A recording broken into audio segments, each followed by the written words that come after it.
साक्षी गोपाल जी का कथा बड़ा आनंददायक कथा है कि भगवान गोपाल जी स्वयं एक ब्राह्मण को विवाह के लिए गवाही देने पहुंच गए हैं। तो एक वृद्ध ब्राह्मण थे, चारों धाम यात्रा के लिए अपने घर से निकले।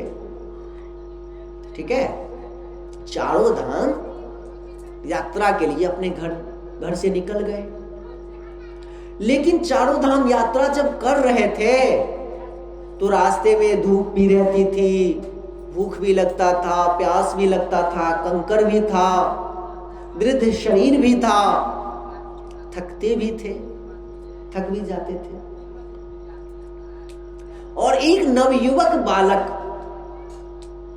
वो भी अपने घर से, गरीब बालक था, गरीब ब्राह्मण का बालक, उनके माता पिता नहीं थे, घर में कोई नहीं थे। तो उन्होंने सोचा कि हम भी भगवान की यात्रा करते हैं। भगवान के चारों धाम तीर्थ यात्रा करने के लिए निकल गए। इधर वो वृद्ध बाबा जो थे वो भी निकले हैं तीर्थ यात्रा के लिए, और ये बालक जो है ये भी दोनों अलग अलग घर के थे, अलग अलग शहर के थे, कोई एक शहर के नहीं, एक गांव के नहीं। रास्ते में दोनों की मुलाकात हो जाती है। जैसे हम आप भी कोई तीर्थ स्थान जाते हैं तो क्या होता है, रास्ते में कई लोग मिल जाते हैं, किसी से दोस्ती हो जाती है, होता है ना। गंगा घाट जाते हैं, सिमरिया जाते हैं मास करने के लिए, अयोध्या जाते हैं, प्रयाग जाते हैं, वृंदावन धाम जाते हैं, तो कहीं किसी रास्ते में किसी से दोस्ती हो गया, कहीं धर्म स्थान में दोस्ती हो गया, एक दूसरे को मदद करने लगते हैं। तो ये जो वृद्ध ब्राह्मण थे, वृद्ध ब्राह्मण को बहुत कष्ट होता था, खाना नहीं मिल पाता था समय पर, कंकर वगैरह शरीर में गड़ता था, पैरों में चुभता था, बारिश में कभी भीग जाते थे तो वस्त्र सुखा नहीं पाते थे, वृद्ध हो गए थे ना। और ये जो ब्राह्मण का नवयुवक बालक था, उन्होंने देखा कि ये वृद्ध बाबा को थोड़ा सा कष्ट हो रहा है, तो हम क्या करें। तो उनके भगवान की कृपा से उनके मन में आया कि चलो इस वृद्ध बाबा को सहायता करें। हम तो अभी नवयुवक हैं, उनके हाथ पकड़ लें, उनके जो थैला है, झोला है, उस थैले को पकड़ ले तो ये बाबा को थोड़ा सा आराम मिल जाएगा तीर्थाटन करने में। उनका कभी कभी पहाड़ों पे चढ़ना होगा तो उनका हाथ पकड़ लेंगे, उनके पैर से यदि कोई पैर में कंकर गड़ गया, चुभ गया है, उनके पैर को साफ कर दें। करने लगे, बाबा से आज्ञा लेते हैं कि बाबा आप तो वृद्ध हैं, मैं तो नवयुवक हूं, मैं आपका थैला पकड़ लूं और जहां भी आप जाएंगे मैं आपके साथ में ही जाऊंगा। आप बिल्कुल चिंता न करें कि मैं आपका सामान लेके भाग जाऊंगा, बिल्कुल चिंता न करें। कहते ठीक है, कहते हैं ठीक है। चलो, बाबा को भी एक अच्छा लगा कि नवयुवक लड़का जो है एक सेवा के लिए मिल गया, बहुत सुंदर। उस बालक ने, नवयुवक बालक ने बहुत सुंदर से सेवा की बाबा की, बहुत सुंदर, इतना सेवा किया कि कोई अपना पिता को भी उतना सेवा नहीं करता है, कोई अपने पितामह को भी उतना सेवा नहीं करते हैं। इस बालक ने उस वृद्ध ब्राह्मण को इतना सेवा किया। तीर्थाटन करते करते करते करते वृंदावन धाम पहुंचे।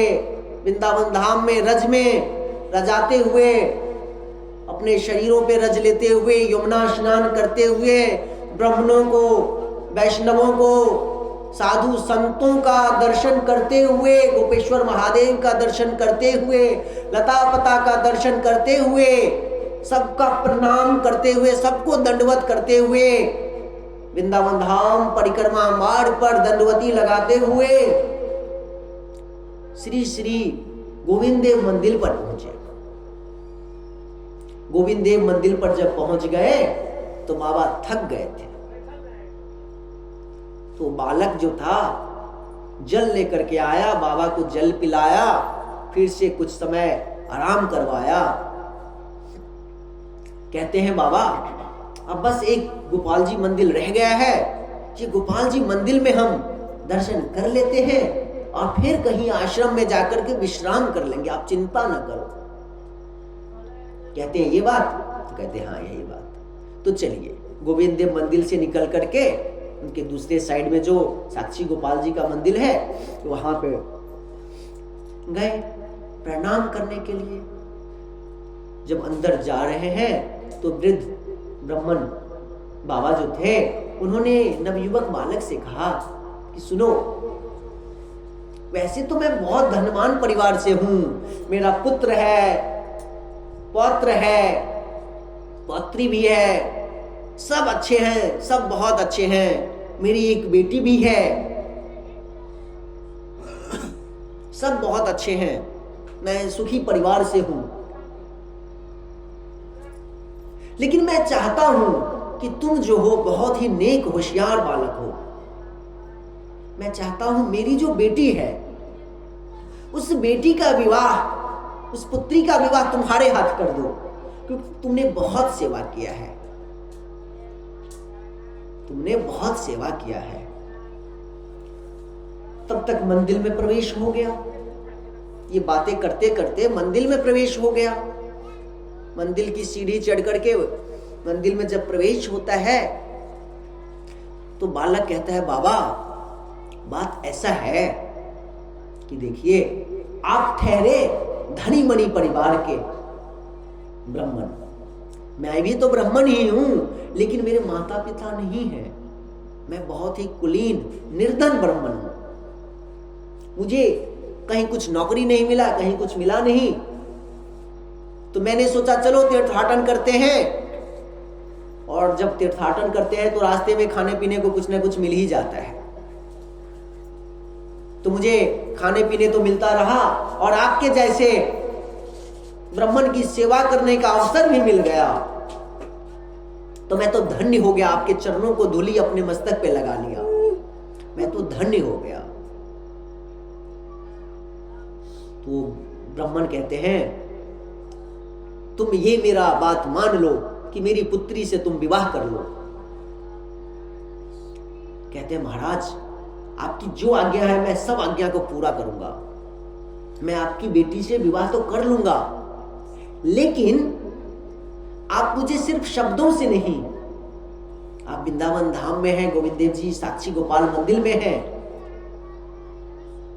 आप मुझे हाथ में जल लेकर के संकल्प लेकर के कहिए ये धाम यात्रा करने के बाद मैं तुम्हें गांव जाकर के अपनी बेटी से तुम्हारा विवाह करवाऊंगा, यदि आप कहेंगे तो ठीक है। ब्राह्मण जो थे उन्होंने ये नहीं सोचा, वृद्ध ब्राह्मण, इन्होंने एक पल भी नहीं सोचा कि हमारे पुत्र भी है, हमारी पत्नी भी है, उनकी भी आज्ञा लेनी चाहिए, उनसे भी पूछना होगा।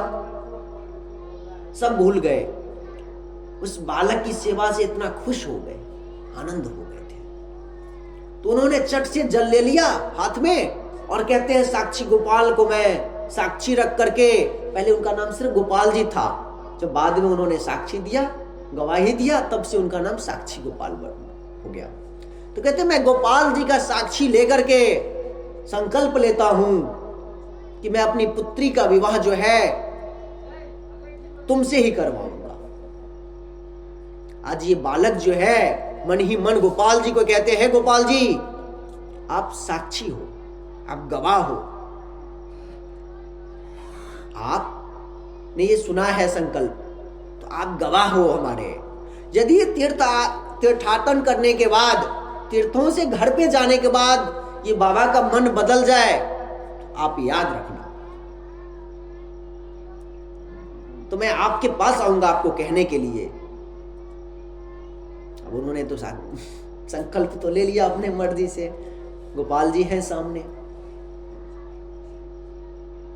और कहा जाता है कि आपने संकल्प ले लिया आपने किसी को वचन दे दिया और वो वचन यदि नहीं निभाया तो आपके सारे पुण्य जो है नष्ट हो जाते हैं, सारे पुण्य नष्ट हो जाते हैं।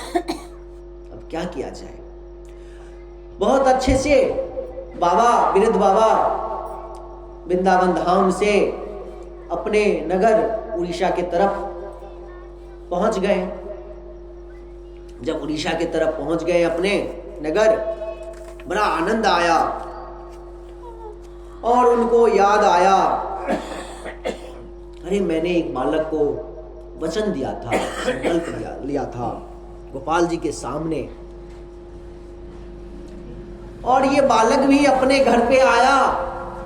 जो भी टूटा उटा घर था उसको अच्छे से सजा लिया, सही कर लिया, अगल बगल से कर्जा लेकर के जैसे भी अपने घर को सही कर लिया, ताकि अब तो मेरी पत्नी आएगी तो जिस घर में रहेगी उस घर को मैं सही कर लूं, फिर हम दोनों मिलके कमाएंगे और खूब अपना पारिवारिक जीवन जिएंगे। घर सुंदर से बना लिया। बनाने के बाद उस बाबा के गांव पहुंच गए। जब बाबा के पास गांव पहुंच गए तो बाबा के घर पे आते हैं।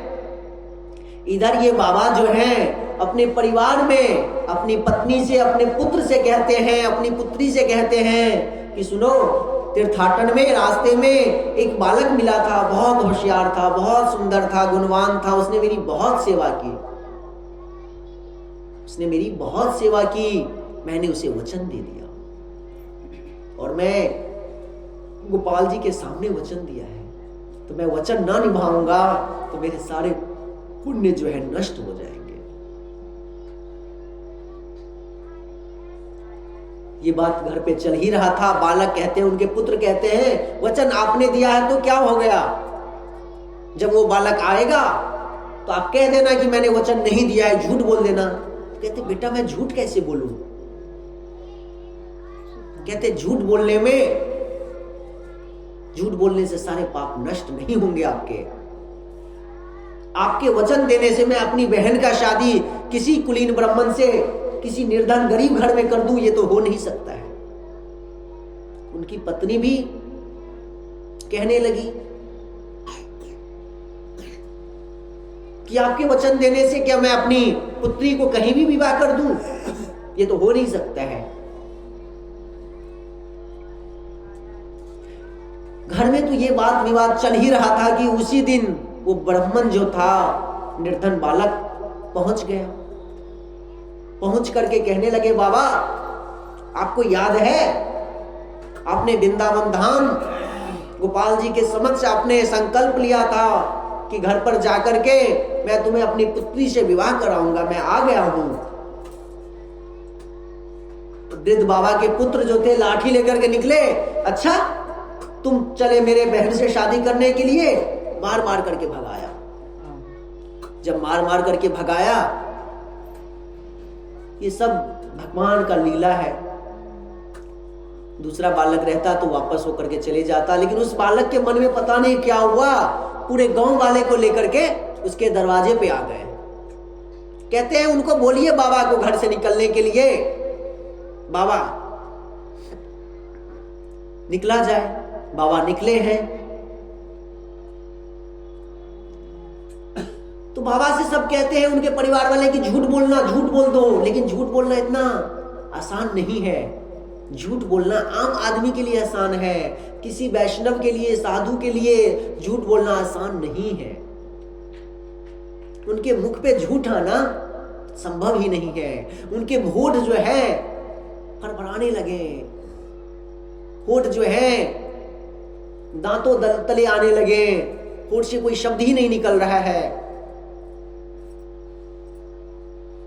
उस वृद्ध ब्राह्मण के पुत्र जो थे उन्होंने पंचायत में कहा, अच्छा सुनिए, यदि मेरे पिताजी अभी तो कुछ बोल नहीं पा रहे हैं, तबीयत खराब है इनकी, गला बज गया है इसलिए मुंह से आवाज नहीं आ रहा है, यदि इस बालक को हमारे पिता ने संकल्प लेकर के वचन दिया था कि अपनी पुत्री से विवाह करवाऊंगा, तो कोई तो गवाह होगा अगल बगल। उस बालक का कान खड़ा हो गया कि हाँ भैया, गवाह तो था। कहते कौन थे गवाह? कहते गोपाल जी गवाह है हमारे, गोपाल जी हमारे गवाह हैं। कहते अच्छा गोपाल जी हैं। तो सब गांव वाले जोर से ठहाके लगाने लगे कि भैया अब गांव वाले गोपाल जी तुम्हारे आएंगे साक्षी देने के लिए, गवाही देने के लिए। तो वृद्ध बाबा के पुत्र कहते हैं तो जाओ तुम गोपाल जी को लेकर के आ जाओ, यदि वो गोपाल जी आकर के गवाही देंगे तो मैं अपनी बहन का विवाह तुमसे जरूर करूंगा। मैं भी वचन देता हूं, मैं भी वचन देता हूं कि गोपाल जी यदि गवाही देंगे तो मैं भी अपनी बहन का विवाह तुमसे जरूर कर दूंगा। कहते ठीक है। अब ये बालक श्री वृंदावन धाम पहुंच गए, यमुना जी में स्नान करते हैं, गोपेश्वर महादेव का दर्शन करते हैं, ब्रज के रज को अपने मस्तक पर लगाते हैं, वैष्णवों को, लता पता को चरण स्पर्श करते हुए, सबका आशीर्वाद लेते हुए श्री गोविंद देव जी मंदिर के बगल में गोपाल जी मंदिर में प्रवेश करते हैं और कहते हैं गोपाल जी आपने साक्षी, आप हमारे साक्षी थे, आपको मैंने गवाही में रखा था कि मुझे मालूम था ये धनी ब्राह्मण है, वृद्ध है लेकिन धनी है, ये अपनी बातों से, धनी लोग अपनी बातों से मुकर जाते हैं, तो ये तो ब्राह्मण मुकर गए, अपनी बेटी का विवाह मेरे से नहीं कर रहे हैं, लेकिन आपको मैंने साक्षी के रूप में रखा था, तो आप मुझे आज मेरे साथ चलिए गवाही देने के लिए। आज गोपाल जी भी असमंजस में पड़ गए, भैया कौन ऐसे भक्त मिल गया आप मुझे यहां से ले जाएगा गवाही देने, अब मैं क्या करूं। तो गोपाल जी प्रकट हो गए, गोपाल जी प्रकट होकर के कहने लगे कि भैया बताओ बालक, आज तक तुम सुने हो कि मूर्ति जो है कहीं चल करके जाता है? कहते हैं आपको चलने की जरूरत नहीं है, मैं आपको अपने मस्तक पे लेके जाऊंगा। तो कहते हैं मुझे अपने मस्तक पर भी लेकर के जाओगे तो तुम्हें क्या लगता है कि मैं वहां पे कुछ बोलूंगा तो कोई विश्वास करेंगे कि मूर्ति से कोई शब्द निकलता है, मूर्ति से कोई आवाज आती है?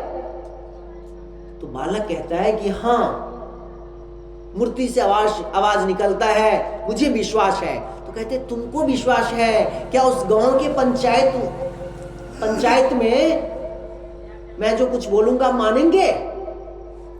और तुमने आज तक सुना है कि मूर्ति कहीं कुछ बोलता है? तो कहते हैं मूर्ति यदि नहीं बोलता है तो अभी कैसे बोला? गोपाल जी फंस गए बेचारे, गोपाल जी फंस गए कि सही में अभी तो मैंने बोल दिया, अब क्या करने पड़ेगा। भगवान तो लीलाधारी है, लीला करते हैं। गोपाल जी कहते हैं कि ठीक है, एक शर्त है कि मैं तुम्हारे मस्तक पे तो नहीं चढ़ूंगा क्योंकि तुम मेरे भार तो सह नहीं पाओगे, तुम अभी छोटे हो, मैं तुम्हारे पीछे पीछे आऊंगा और जहां तुम पीछे मुड़ करके मुझे देखने की कोशिश करोगे तो उससे आगे मैं नहीं जाऊंगा, सोच लो। बालक ने कहा बिल्कुल सही, लेकिन आप वहां पे जाकर के मुकर मत जाना उस ब्राह्मण की तरह। तो कहते हैं भगवान को हंसी आई, कहते नहीं भैया मैं नहीं मुकरूंगा, मैं नहीं मुकरूंगा, चिंता न करो। आज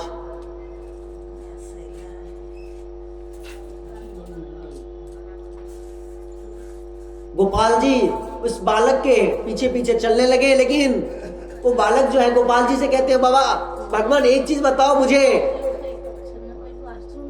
मुझे एक चीज बताओ आप कि आप जो मेरे पीछे पीछे जाओगे तो मुझे कैसे पता चलेगा कि मेरे पीछे पीछे आप आ रहे हैं। तो उन्होंने, गोपाल जी ने क्या कहा?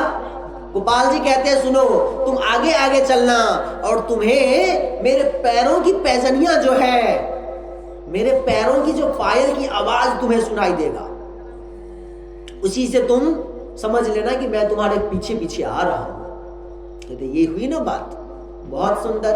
अब वृंदावन धाम से उड़ीसा जाने का रास्ता 1 दिन 2 दिन का तो है नहीं, महीनों लग जाते हैं। जाना शुरू किए, चलना शुरू किए, दिन रात चलते रहे।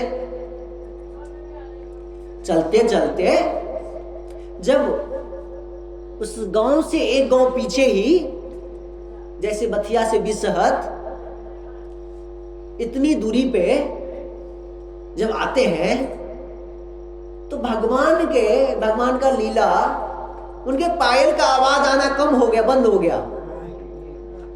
तो उन्होंने क्या सोचा कि शायद भगवान जो है ना डर गए, भगवान वहां नहीं जाएंगे, इसीलिए उनके पैरों की पायलिया का आवाज बंद हो गया है। अब क्या करें? उनको रहा नहीं गया उस बालक को। वो बालक क्या करते हैं, पीछे मुड़ करके देखने लगे, लेकिन भगवान तो स्वयं आ ही रहे थे उनके साथ। कहते हैं मैंने तो तुमको वचन दिया था कि जहां तुम पीछे मुड़ गए वहीं पे मैं रुक जाऊंगा, तो अब मैं यहां से नहीं हिलूंगा, अब मैं यहां से नहीं हिलूंगा, अब तुम जाओ, तुम्हारे लिए मैं इतना दूर आया। अब तो नजदीक है, एक ही गांव है, 3-4 किलोमीटर है कटक उड़ीसा में, तो यहां से तुम अपने गांव जाओ, उस गांव जाओ और उस गांव में सभी पंचायत वाले को और उस वृद्ध ब्राह्मण को भी लेकर के आ जाओ और मैं तुम्हें गवाही जरूर दूंगा। कहते बहुत अच्छा। जाते हैं, कहते आप भाग मत जाना। कहते भैया उतना दूर से आया हूं, तुम्हारे साथ थोड़ी ना भाग जाऊंगा, तुम चिंता ना करो, गवाही दूंगा तो दूंगा। ठीक है। कहते मैं तो गवाही दे दूंगा। गोपाल जी कहते मैं तो गवाही दे दूंगा, सबको विश्वास होना चाहिए। तो कहते हैं कि आप जब गवाही देंगे तो सबको विश्वास होगा। ठीक है। वहीं पर गोपाल जी को रख करके खुद बालक आ गए। जब गांव पहुंचते हैं, फिर से सब सीधा उनके घर पे नहीं जाते हैं, बोलते फिर से मुकर जाए, तो पंचायत को लेकर के ही आते हैं।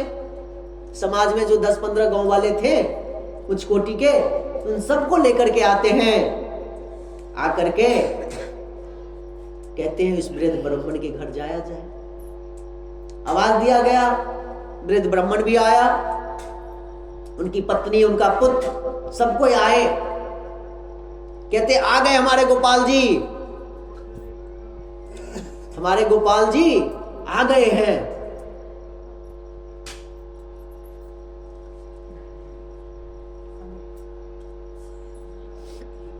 हमारे गोपाल जी तो आ गए हैं, अब आपको गवाही सुनने के लिए चलना होगा।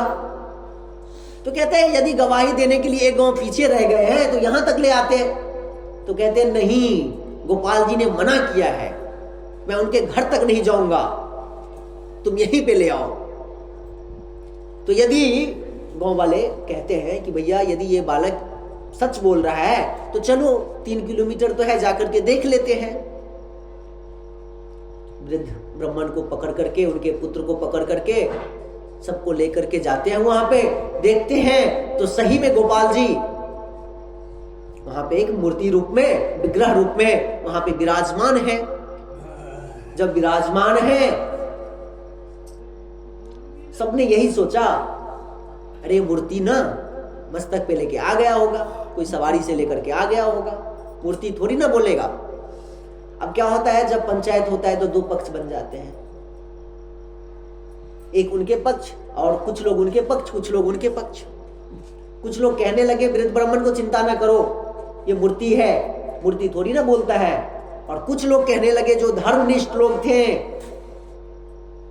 पुण्य आत्मा थे, वो कहने लगे देखो भगवान यदि इतना दूर से आए हैं तो जरूर गवाही देंगे, कुछ ना कुछ तो आज चमत्कार होगा ही होगा। और कहते हैं सब पंचायत में उस वृद्ध ब्राह्मण को आगे बुलाया गया, बालक को भी आगे बुलाया गया और कहते हैं आप बताओ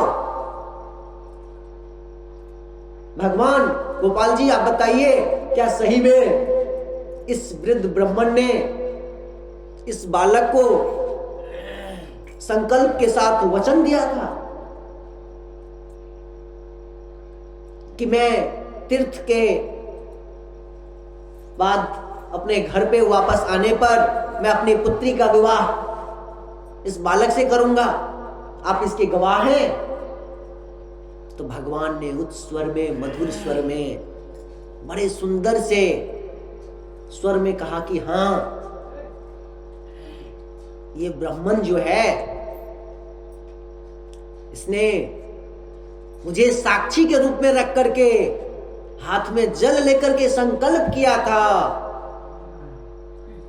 तीर्थों के परांत तीर्थाटन करने के बाद जब मैं अपने गांव जाऊंगा तो अपनी पुत्री का विवाह ये बालक से करूंगा।